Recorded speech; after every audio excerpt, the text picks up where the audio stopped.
생각한 그런 느낌이 아니야. 그래도요, 현재 대한민국을 대표하는 그런 예술가들을 만날 수 있어서 정말 저는 행복합니다. 소연 씨도 그렇죠? 제가 활동하던 때랑은 또 다른 예술 세계를 배우고 있는 것 같아요. 오늘 낭만살롱에 데뷔할 주인공은 또 어떤 분이실지 기대가 됩니다. 벌써 시간이 이렇게 됐어요. 지금 시간이 없습니다. 누가 오시는데요? 자, 얼른 오픈 준비하러 나가 봅시다. 렛츠고! 네, 어서 오십시오. 반갑습니다. 안녕하세요. 예. 반갑습니다. 제가 프랑스에서 왔으니까. Yes. 안녕하세요, 여러분. 저는 피아니스트 송영민입니다. 반갑습니다. 예. 반갑습니다. 아, 드디어 예. 피아니스트가 오셨습니다. 케미가 너무 좋을 것 같아요. 네, 오늘 특별히 더 나눌 이야기가 많을 것 같아요. 그러네요. 네. 예. 선생님은 드라마 밀회 많이 보셨잖아요. 밀회 거의 거의 뺄게요. 주인공이셨습니다. 주인공. 이따 말씀드릴게요. 그리고 그것만이 내 세상에서 또 피아노 연관제도 있지 않습니까? 선생님은 연주뿐 아니라 기획자, 그리고 음악 감독, 또 진행까지 정말 팔방미인으로 활동 중이세요. 저희가 쓸 자리가 점점 없어집니다. 예. 이렇게 다양한 활동을 하고 계신 중에 그래도 특별히 애정을 갖고 있는 프로젝트가 있을까요? 제가 제일 오랜 기간 동안 지금 맡아서 하고 있는 콘서트 시리즈가 있는데 바로 최인아 책방 콘서트라고 올해로 벌써 이제 저희 콘서트는 10주년이 되었습니다. 이제 그 중에 9년을 제가 맡아서 9년째 이렇게 하고 있는데요. 가장 애착이 많이 가고 제가 가장 애정을 쏟고 있는 그런 프로젝트입니다. 거기서 뭐 하시는 거예요? 감독, 총감독입니다. 아, 거기서 연주는 안 하시고. 연주도 하고 아, 그래요? 기획도 하고 진행도 또 진행도 하시고. 하고 섭외도 하고 뭐 아. 프로그램도 정하고 최인아 대표님께서 이 콘서트에 관련해서는 100% 전권을 저한테 주셨기 때문에 음악회 관련된 모든 일을 총괄하고 있다고 보시면 될 것 같습니다. 그 9년이라는 긴 시간 동안 네. 공연을 진행하셨으면 정말 많은 아티스트가 다녀갔을 것 같은데 네. 그 중에서 그래도 가장 기억에 남는 아티스트가 있을까요? 제가 정확히 세보지는 않았는데 9년 동안 그래도 한 150회 정도의 공연을 했었거든요. 너무 훌륭하신 분들이 많이 이렇게 저희 무대에 서주셨는데 그 중에 우리 시청자분들도 제일 많이 아실 만한 분은 이윤찬 피아니스트. 와. 지금 뭐 네. 전 세계 최고죠. 그러네요. 네. 그리고 또 브람스를 좋아하세요 드라마에 실제 배우로 역할로도 출연했던 우리 고소연 바이올리니스트. 이 두 친구가 한 회차에 아, 같이 네, 나왔었어요? 같이 나왔었어요. 몇 살에 나온 거예요? 그때 우리 이윤찬 군이 고등학교 1학년, 소연 양은 2살 어렸어요. 거의 미친 섭외력인데요. 네. 근데 그때 이제 제가 손흥민, 김연아의 어린 시절을 한 자리에서 보는 거라고 보시면 너무 될 겁니다. 적절한 표현인 것 했는데 같아요. 현실이 되어버렸잖아요. 네, 지금 이제 두 분 다 너무 훌륭한 음악가가 되셔서 참 저도 너무 마음이 좋습니다. 그러네요. 책과 음악의 만남, 맞습니다. 저 문학과, 문학과 예술의 음악. 만남, 음악의 만남. 어떤 조화가 있는 거예요, 거기엔? 모든 예술이 함께 가지만 특히 이제 문학 같은 경우는 정말 많은 작곡가들에게 영감을 주기도 했었고 뭐 우리가 흔히 아는 슈만이나 뭐 슈베르트 또 러시아의 뭐 첼코프스키, 라흐마니노프 모든 작곡가들이 다 가곡을 썼어요. 그 가곡의 모든 가사 내용은 이 문학가들이 쓴 시입니다. 그래서 그들이 쓴 텍스트가 없었다면 그런 아름다운 가곡이 또 나올 수가 없었을 것이고 책으로 둘러싸여진 곳에서 클래식 음악회를 한다는 건 낭만 살롱 같은 그런 곳이에요. 네. 또 그것도 여기서 또 한마디 또 해주시네요. 너무 좋네요. 센스도 엄청나네요. 아닙니다. 예. 그 누구세요 아닌가요? 맞아요. 네. 다시 계속 누구냐고. 그러면 선생님이 가장 영감을 받은 어떤 문학 작품이 있다면? 아, 제가 이제 초등학교 졸업하고 중학교 때 러시아로 갔었거든요. 러시아 책을 자의반 타의반으로 많이 읽을 수밖에 없는 러시아어로 상황이었어요. 읽으신 러시아어로 거죠? 된 책을. 네. 네. 그 중에 뭐 푸시킨 시 너무 중에 좋아해요. 네, 우리말로도 번역되어서 가장 유명한 시 삶이 그대를 속일지라도. 인생을 살다 보면 정말 뭐 파도가 칠 때도 있고 내 인생에 역경이 올 때도 있지만 우리가 그 순간을 이겨내면 언젠가 뭐 이렇게 빛이 온다. 약간 그런 내용이거든요. 화내지 마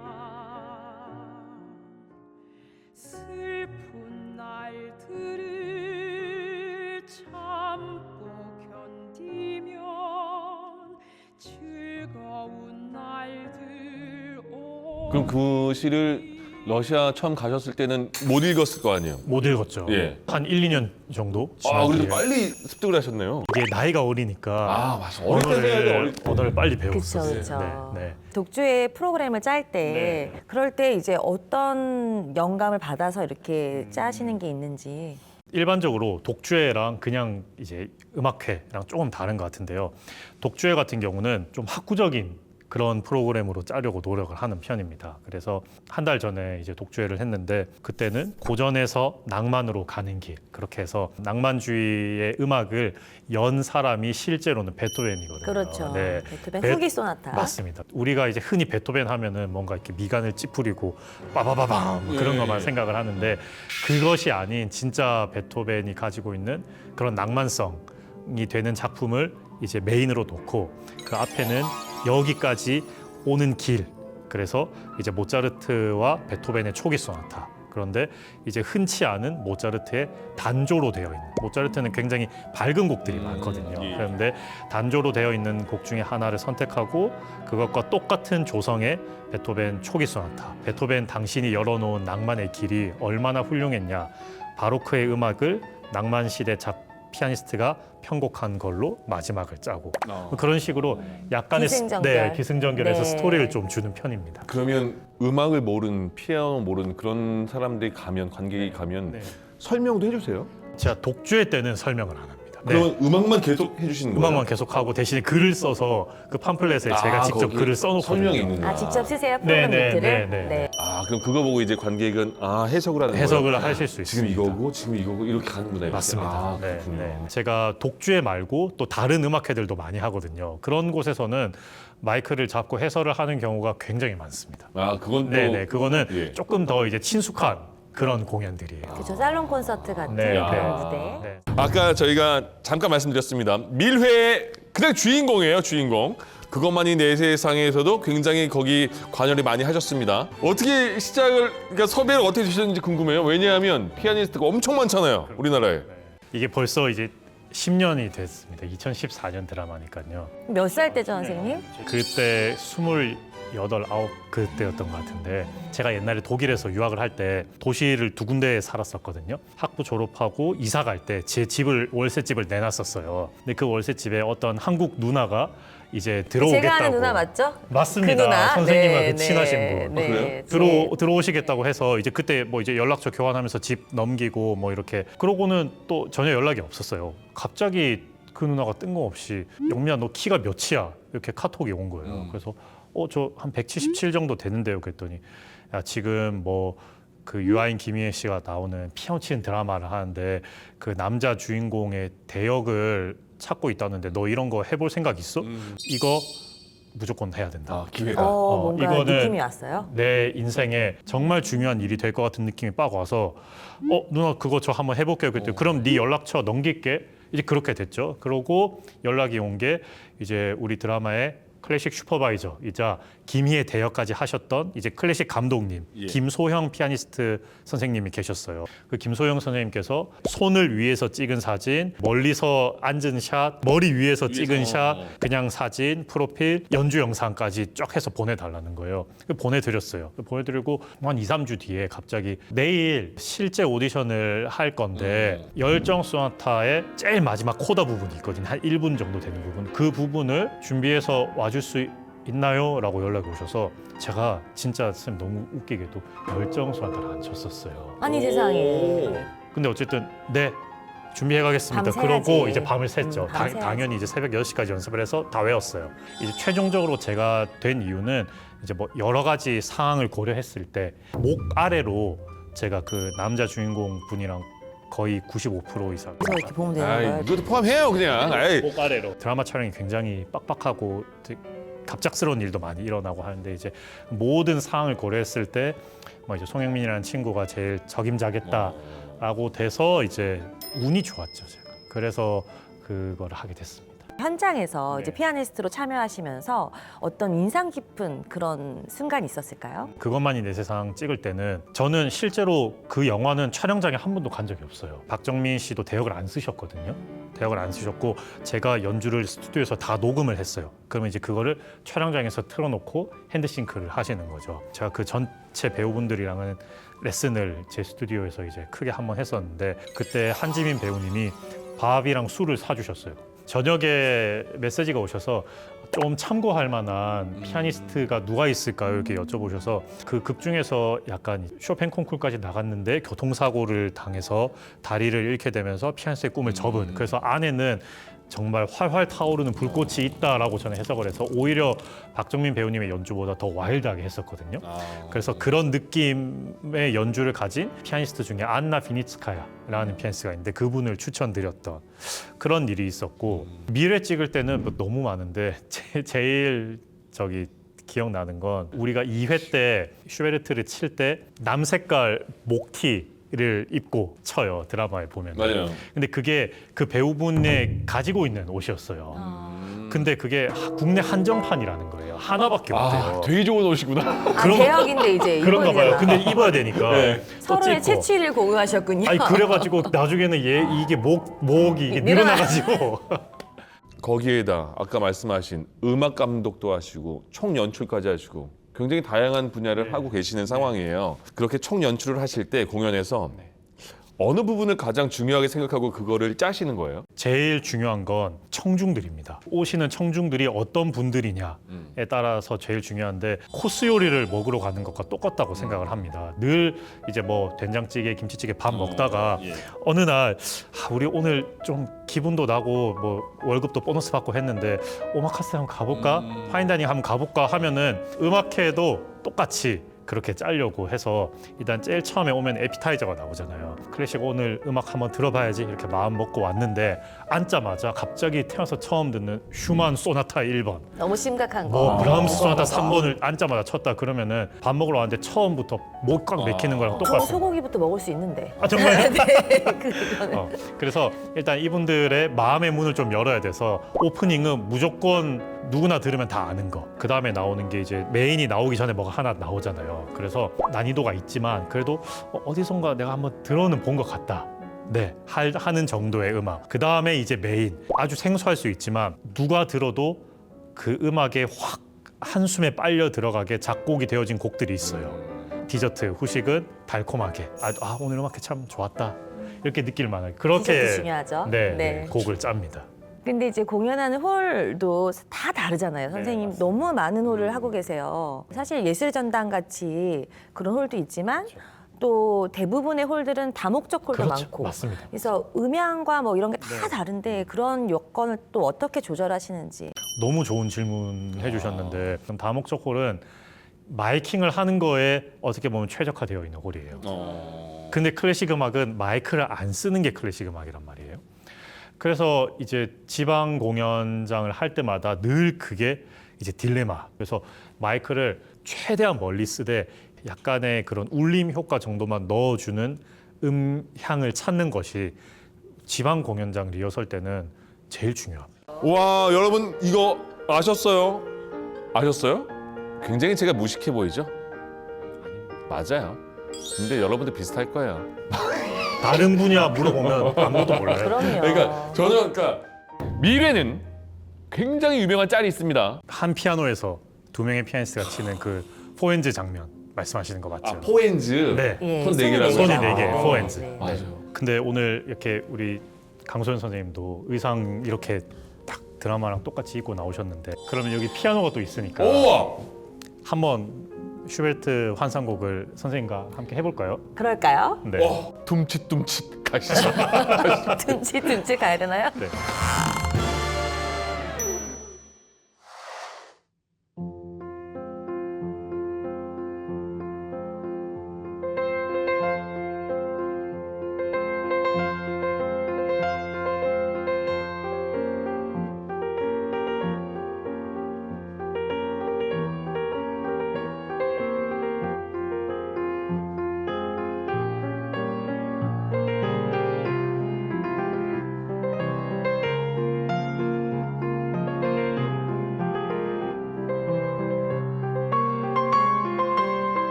이거 한번 해줘요. 칭찬 한번 해줘요. 예. 한번 아 그럴까요? 네.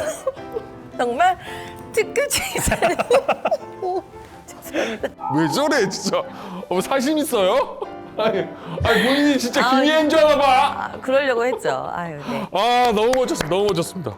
서현 씨가 두 손하고 한 손으로 뭔가 약간 서포트 해주는 느낌 같은 게 있어요. 이렇게. 네, 네, 맞습니다. 그래도 왜 이렇게 나 섹시해? 그게? 안 그래요? 왜 지금 당황해요? 커밍아웃 하시는 거예요? 저는 제가 뭔데 커밍아웃을 합니까? 아니 저는 안 섹시했어요? 지금 선생님 섹시하다고 하신 거 아니셨나요? 아니에요, 아니야. 한 손. 그러니까 커밍아웃. 두 분 연주하실 때 그 너무 새로웠던 게 그거였어요. 이렇게 연주하시잖아요. 아 그렇게 했나요 저희가? 그러니까 약간 좀비 보통- 같은데 지금. 아무튼 이게 왔다 갔다 하시는데 네. 그게 연습을 하시는 거예요? 아니면 그렇게 돼요? 이 작곡가가 막 이렇게 큰 얘기를 막 하다가 갑자기 근데 여기는 되게 조용한 부분이야 이런 스토리를 악보에 써놨거든요. 그럼 그렇게 막 하다 갑자기 작은 얘기를 그래서 내가 이렇게 할 수 없잖아요. 막 하다가 근데 사실은 이렇게 돼 이런 거 하는 거예요 이게. 그러면 지금 음악가로서 피아니스트로서의 내 모습은 만족하세요? 아니요 전혀. 제가 지금도 레슨 받고 있거든요. 아 다른 분한테 네. 가르침을 받는다고요? 네네. 그 전까지 제가 스스로 알고 있었어요. 제가 치는 피아노 주법에 어떤 문제가 있는지. 그런데 너무 바쁘고 해야 되는 연주들이 많다 보니까 그걸 연습량으로 덮어서 어떻게 해왔어요. 근데 2023년 독주회를 준비하는데 이거는 이제 수술을 해야 되는 상황이다라는 게 느껴지더라고요. 그러니까 선생님을 좀 도와줄 수 있는 게 많을 것 같다고 하셨던 어떤 선생님 한 분이 계세요. 오랜 기간 못 가다가 마음을 먹고 이제 그분께 레슨을 받았죠. 피아노 치는 주법을 아예 바꿨어요. 그거 굉장히 토탈. 어려운 일이잖아요. 근데 러시아 주법과 사실 독일 주법도 되게 다른데 지금 또 다른 주법으로 가신 거예요? 중학교 1학년까지 한국에 있었고 그리고 2학년 때 이제 러시아를 가서 거기서 중고등학교를 졸업하고 내가 이 나라에서 더 이상 살다간 정말 피폐해져서 못 살겠다. 힘들었어요? 힘들어서 너무 힘들어서 이게 완전히 너무 이거 이제 전문가시니까 정확한 질문을 하신 건데 제가 생각을 해봤더니 러시아 있을 때 피아노를 좀 더 잘 쳤던 것 같아요. 러시아 주법을 다시 가지고 온 거예요.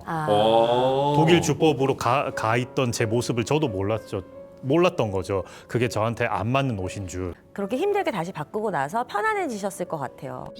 이루 말할 수 없을 정도로. 그 정도예요? 네. 네. 거의 한국보다 더 외국에서 오래 사신 거 아니세요? 딱 반반 있었어요. 네, 네. 반반 계셨구나. 네.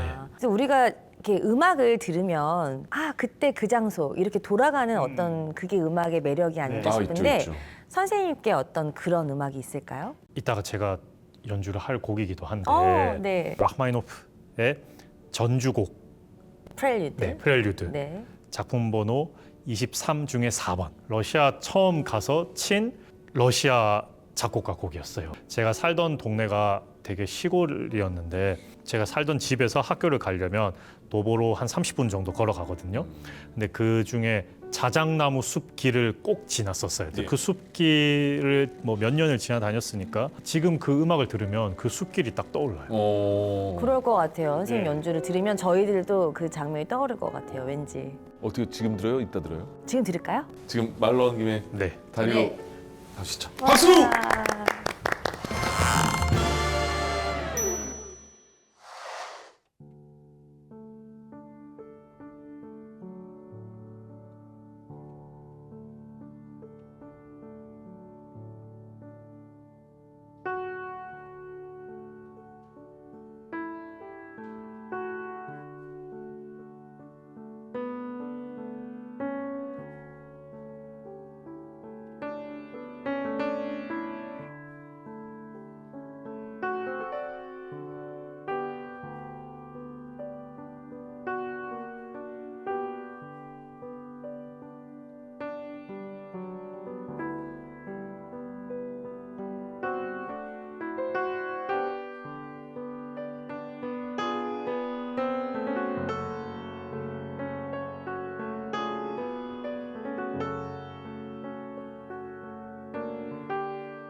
역시 아유, 자작나무 걸었다 왔잖아요. 자작나무. 갔다 오셨어요? 30동 걷고 왔어요? 저도 세계 여러 곳을 많이 다녀봤는데 제가 러시아를 아직 못 갔어요. 아, 그래요? 그래서 항상 러시아 음악을 너무 좋아하니까 상상을 하곤 했는데 오늘 선생님 연주를 들으면서 뭔가 더욱더 눈앞에 펼쳐지는 느낌이 드네요. 아, 오늘 선생님의 연주와 이야기에 정말 빠져들면서 많은 걸 배웠습니다. 이제 낭만살롱 문을 닫아야 될 시간이 됐습니다. 왜냐하면 저희가 영업시간 이상으로 많이 문 열었거든요, 지금. 예. 그래서 이제 얼른 닫아야 될 시간이 됐어요. 마지막으로 저희 낭만살롱의 고정 질문이 있거든요. 송영민 선생님께 낭만이란? 낭만은 추억이다. 저희 집이 부산의 다대포거든요. 네, 그래서 그 집 앞에 그냥 쫙 바다예요. 다. 그러면은 유학 갔다가 뭐 1년에서 2년에 한 번씩 한국을 쉬러 왔었거든요.